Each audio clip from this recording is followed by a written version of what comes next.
Folks, we're in Oklahoma, headed towards Oklahoma City, Oklahoma. We're not too far from a town called Muskogee. And that reminds me of a song. I'm sure you all have heard it. I'm a terrible singer, but the song goes something like, I am an Okie from Muskogee. Yep, that's where I'm going. Well, I'm going there, I'm going by there. A lot of Indians here in Oklahoma, apparently. There's a bunch of casinos I'm passing. Other than that, it's a lot of open prairie land. There's also Tulsa, Oklahoma, but I'm not going there either. Gonna barely make it. There's only no charging stations between Fort Smith and Oklahoma City. So I'm driving, as you can see, at 68 miles an hour, and I got the heat off, and it keeps going up. I think I'm going to make it pretty easily, but you got to drive conservatively to make it.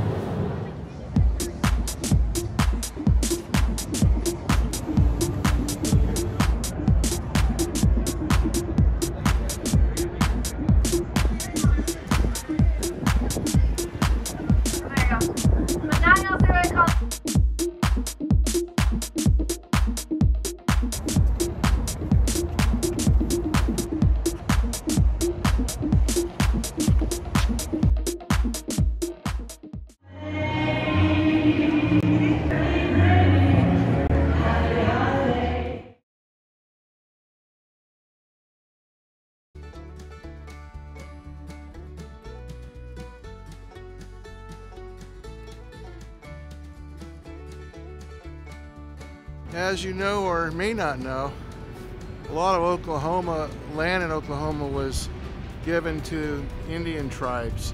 And as I was driving here from yesterday, you can see on the map and in signs a lot of the nations, Indian nations like Cherokee Nation, Seminole Nation, Choctaw Nation are on the map. So a lot of the land here was given to Indians in a complicated process.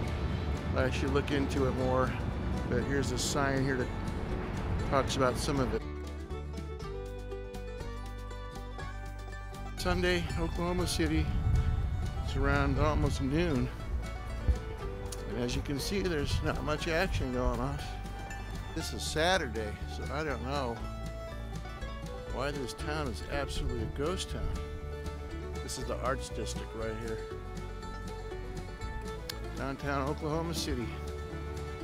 Headed toward Midtown. I just remembered this is where that Oklahoma City bombing occurred, where that big building, office building, was blown up by that Timothy McVeigh guy. This I believe is the site. This is the fence where people have hung up memorabilia, remembering some of the people who died here. 26 years ago, that that building was bombed.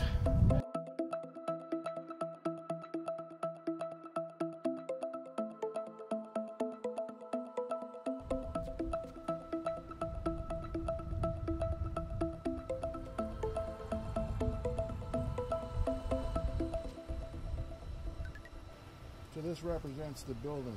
We're on it. Building is right here. You're on the footprint. It was this whole block, right? Yeah. Take a look at that back wall. Does that broken concrete tell you? Okay, so this is actually the building. Goes straight up here. This is the building. The front of the building was here? Yeah, right on the edge of the grass. Oh, wow. So this was the street. Oh. Now what's 901, 903 mean? Moment before, darkness of 902, moment after. Looked up, that big chunk of the building taken out was right in here. Cavity's going to be a little bit more closer to that side, because again, you see how the chairs are more clustered over there? Right. That's that damage. So we're really on the edge of the tower. We're getting over towards the loading dock. Yeah. This pond was the street that ran in front of the federal building. So this was Northwest 5th Street, used to run directly through here.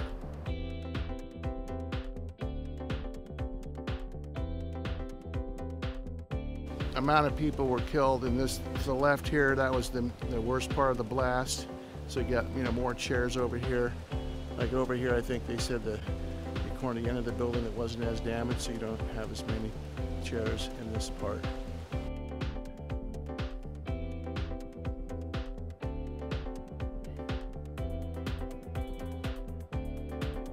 This building was here, and that's the damage from the blast, so across the street.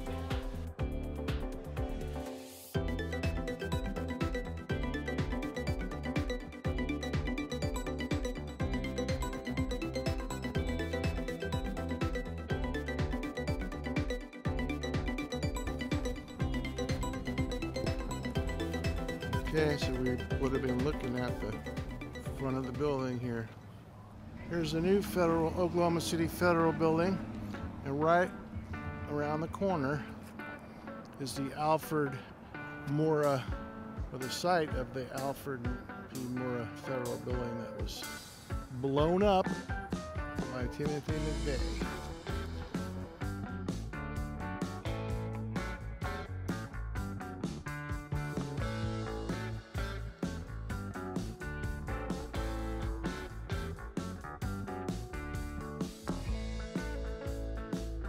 Beginning of the Midtown. That's a coffee shop. And there's the Federal Building. There's a ramen shop right there. And then we have a Vietnamese banh mi. Looks like a lot more happening up the street. Okay, here comes lunch.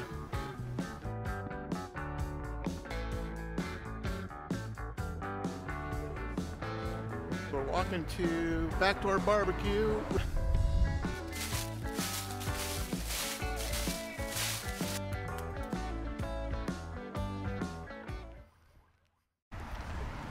Well, here we are on Walker Avenue, Oklahoma City, Oklahoma. And I've said this before. You're probably getting tired of hearing me say it. I've been to almost every state in this country and most provinces in Canada. And I would say, you can't tell where I am. This could be really literally anywhere in America. Probably the reason it looks all so similar is it's not that old. America was built, you know, in a couple hundred years.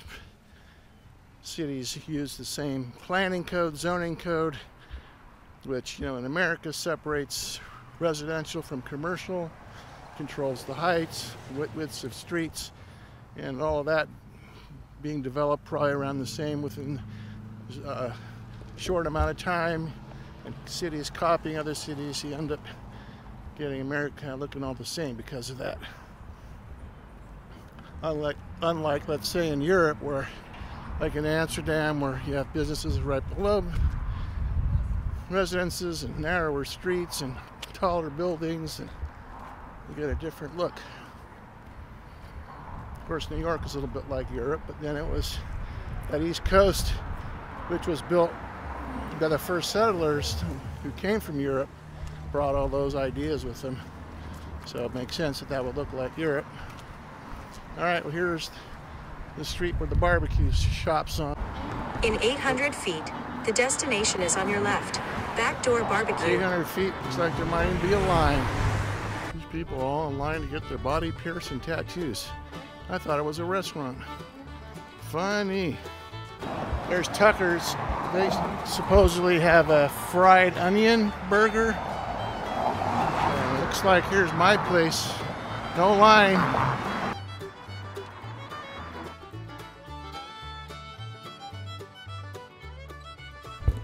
Okay, here I am.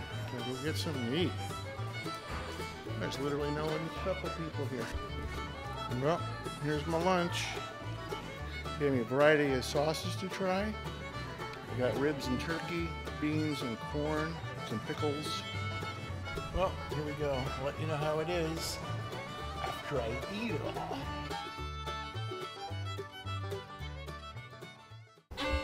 Well, Just finished my barbecue lunch. Had some ribs and turkey.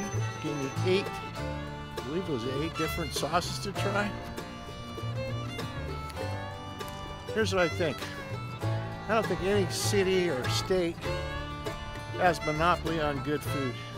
We've had good food in every place I've been. I think a lot of it has to do with maybe luck sometimes, you know? Like, for example, I had these tacos in Kingman, Arizona. That's the first day out of LA. They're some of the best. Yeah, that al pastor, al pastor, or abodabo, different names for it, marinated pork with the pineapple in it. Anyway, that one I had in Arizona. Why was that so good? Maybe that day, this, you know, the pork they bought was super good. And a lot has to do with how good the pork is. You know, that's, can't totally control that in a restaurant. You buy some meat, and maybe that pig tastes better than the other pig. Also, the way they cook it.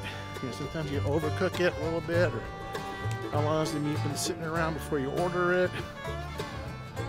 And all that has a lot to do with the flavor and, you know, freshness of something. And then, of course, the way you cook it. Like the ribs I just had were smoked. They said I asked them, they don't boil them or brine them, they just smoke them a long time. So they were good, really tender, a little dry maybe. But then I put the barbecue sauce on it, takes care of that. But the ribs I had at Memphis, they were amazing. And they brine them overnight. So if you brine the meat, and I've had brine turkey and brine ribs, they're just more moist. So obviously got a lot of water in them. And the rib and the turkey today was a little dry. It would have been dry without the sauce, not so good. I had a turkey, smoked turkey. I remember this in Chicago. It was absolutely amazing. Sides are really good there too. Cornbread. And you think there's not much cornbread in the South. Got that cornbread in Chicago though. It's just like crumbly, totally crumbly when you picked it up, really light. The sides down here aren't so, well, the baked beans are pretty good with that. Like I said, not much cornbread. And the rest of the sides, like the roast corn I had today wasn't so great. So I can only think of a few places, super memorable meals since I left in April on this trip. And they're all over the place. That's Chicago, Kingman, Arizona, where else? In Madison, Wisconsin, Minneapolis, here and there. You know, just maybe just in the mood for a certain kind of food. And if you're in the mood for it and it's cooked right, you know, if the poultry or the meat just happens to be nice and fresh, and cook it just right and get there together at the right time, and then you have a great meal. The good news is you can find food everywhere. I'm walking back toward Midtown on a different street, and I came up to Paseo area where I just came from. This is I don't know what district this is. This is between Paseo and Midtown. It's a residential area here. Here's a sign. It's called Heritage Hills, Historical Preservation. That reminds me of that area where Travis lives in Texas. We're getting close to the end of my trip for 2021. Go to Boulder, Utah to a mountain lodge that Matt, my cousin, recommended, but all the restaurants in town are closed, including the lodges had a real good restaurant. That's been closed for a couple weeks now. I'm gonna go home. I gotta do some house repairs and take care of my body. I gotta some glasses, you know, and a glass appointment, get my teeth clean, get a passport renewed, things like that. Get all prepared for another year on the road. I like America, and there's a lot to see. I have kind of some of my favorite spots now. I'm gonna go back and spend more time. I can spend more time in New York, Chicago, Denver, Washington, D.C. Pretty interesting place, actually, you wouldn't think, but lot of cool museums and stuff that I might want to look at there. Even though I'm not a museum guy, he just had a ton of stuff kind of all packed around the mall. Yeah, that's about it.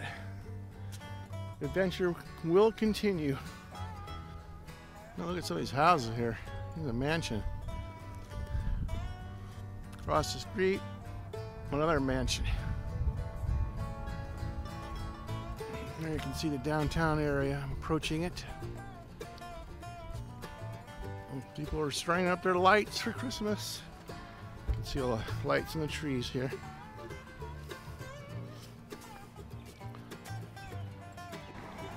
I just came down to that Midtown Plaza. That Paseo district is north of there. And you come down, it turns into, that's the Midtown. Here's the more Midtown low-rise, and then off to the south is the big city.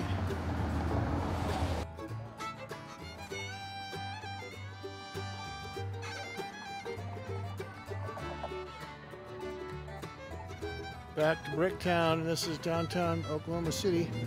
This is what happens when you don't have any restaurants downtown.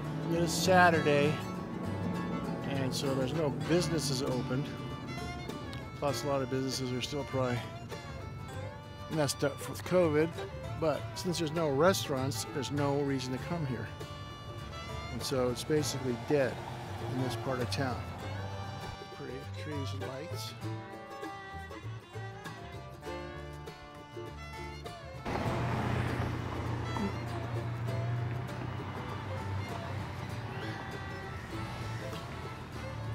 Our 6-mile walk is coming to an end.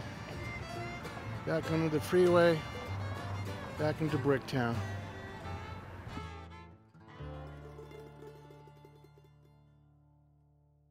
There's a mural about the Indian Territory here in Oklahoma.